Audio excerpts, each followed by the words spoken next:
عالمی منڈی میں خام تیل کی قیمتوں میں حالیہ اضافے اور آبنائے ہرمز کی صورتحال نے ایران کو بڑا معاشی فائدہ پہنچایا ہے۔ رپورٹ کے مطابق ایران کی یومیہ تیل کی آمدن فروری کے $115 ملین سے بڑھ کر مارچ میں $139 ملین تک پہنچ گئی ہے۔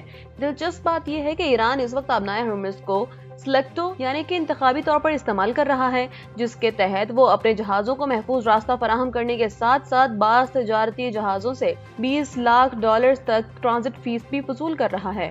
عالمی برینٹ کروڈ کی قیمت $100 فی بیرل سے تجاوز کرنے اور ایرانی تیل پر ڈسکاؤنٹ کم ہونے سے تہران کو دوہرا فائدہ ہوا ہے۔ جہاں سعودی عرب اور UAE جیسے ممالک کو برآمدات میں مشکلات کا سامنا ہے، وہیں ایران اپنی برآمدات 1.6 ملین بیرل یومیہ پر برقرار رکھنے میں کامیاب رہا ہے۔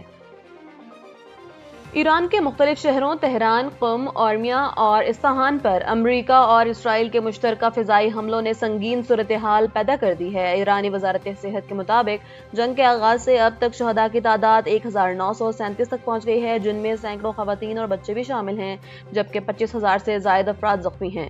حالیہ بمباری میں قم اور ارومیہ کے رہائشی علاقوں کو نشانہ بنایا گیا ہے، جن سے متعدد عمارتیں زمین بوس ہو گئی ہیں اور امدادی ٹیمیں ملبے تلے دبے افراد کو نکالنے میں مصروف ہیں۔ ناروے کے ریفیوجی کونسل نے لاکھوں ایرانیوں کی نقل مکانی اور شدید ذہنی دباؤ پر تشویش کا اظہار کیا ہے۔ دوسری جانب ایران نے جنگ بندی کے لیے نقصانات کے ازالے اور مستقبل میں حملے نہ کرنے کی سخت شرائط پیش کر دی ہیں۔ سندھ کے سینئر وزیر شرجیل انعام میمن نے بانی PTI کے صاحبزادوں کی جانب سے GSP+ اسٹیٹس کے خلاف مبینہ بیان میں سخت الفاظ میں مذمت کی ہے۔ انہوں نے اسے قومی مفادات کے خلاف ایک خطرناک سازش قرار دیتے ہوئے کہا ہے کہ سیاسی مقاصد کے لیے ملک کی معیشت کو داؤ پر لگانا کسی صورت قبول نہیں۔ شرجیل میمن کا موقف ہے کہ GSP+ اسٹیٹس لاکھوں پاکستانیوں کے روزگار اور ملکی برآمدات کے لیے ریڑھ کی ہڈی کی حیثیت رکھتا ہے۔ انہوں نے ان دعووں کو بھی مسترد کر دیا ہے کہ بانی کے اہل خانہ نے ایسی کوئی بات نہیں کی، اور زور دیا کہ عوام بخوبی جانتے ہیں کہ کون ملک کے خلاف بیانیہ تشکیل دے رہا ہے۔ ان کا کہنا تھا کہ معاشی چیلنجز کے اس دور میں ذاتی مفادات کو سیاست کی بھین چڑھانا افسوسناک ہے۔ ایران میں شہری تنصیبات پر امریکہ اور اسرائیل کے مسلسل فضائی حملوں کے بعد اقوام متحدہ کی سلامتی کونسل نے نیو یارک میں بند کمرہ اجلاس طلب کر لیا ہے۔ یہ اہم اجلاس روس کی درخواست پر بلایا گیا ہے، جس کا مقصد ایران کے خصوصی علاقوں خصوصاً قم اور تہران میں ہونے والی بمباری کا جائزہ لینا ہے۔ ایرانی میڈیا کے مطابق قم میں 3 گھروں کو نشانہ بنائے جانے سے 6 افراد شہید ہو چکے ہیں، جبکہ تہران میں پاکستانی سفارت خانے اور سفیر کی رہائش گاہ کے انتہائی قریب بھی بمباری ریکارڈ کی گئی ہے۔ عالمی برادری کی نظریں اب جمعے کی صبح ہونے والے اس اجلاس پر جمی ہیں تاکہ خطے میں بڑھتی ہوئی کشیدگی کو کم کرنے کے لیے ٹھوس لائحہ عمل سامنے آ سکے۔ ایران نے دعویٰ کیا ہے کہ اس نے امریکہ اور اسرائیل کے انتہائی حساس اور اسٹریٹجک مقامات کو نشانہ بناتے ہوئے طویل اور درمیانے فاصلے تک مار کرنے والے میزائلوں اور ڈرونز اور جدید ملٹی وار ہیڈ ہتھیاروں کا استعمال کیا گیا ہے۔ ایرانی پاسداران انقلاب کے مطابق اسرائیلی شہری اشدود میں آئل سٹوریج ٹینکس اور ڈپو کو نشانہ بنایا گیا ہے، جبکہ خطے میں موجود کئی امریکی فوجی اڈے بھی ان حملوں کی زد میں آئے ہیں۔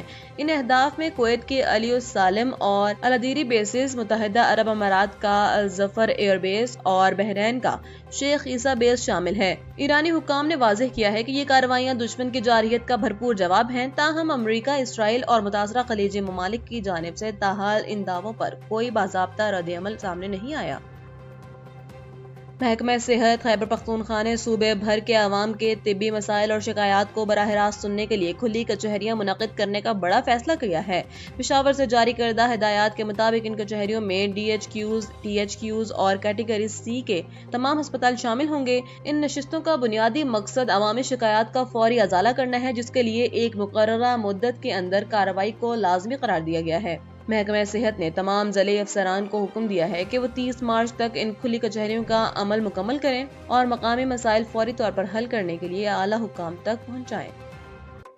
مشرق وسطی میں جاری جنگ کے حوالے سے متضاد خبریں سامنے آ رہی ہیں، جہاں صدر ڈونلڈ ٹرمپ نے دعویٰ کیا ہے کہ ایران مذاکرات کے لیے منتیں کر رہا ہے، اور اسی بنیاد پر انہوں نے ایرانی توانائی تنصیبات پر حملے 6 اپریل تک روکنے کا اعلان کیا ہے۔ دوسری جانب تہران نے امریکی تجاویز کے جواب میں اپنی سخت شرائط پیش کر دی ہیں، جن میں جنگی نقصانات کا معاوضہ اور مستقبل میں حملے نہ کرنے کی ضمانت شامل ہے۔ امریکی نائب صدر جے ڈی وینس کا کہنا ہے کہ ایران کی فوجی طاقت بڑی حد تک ختم ہو چکی ہے، جبکہ ایران نے ان دعووں کو مسترد کرتے ہوئے 10 لاکھ فوجی متحرک کر دیے ہیں۔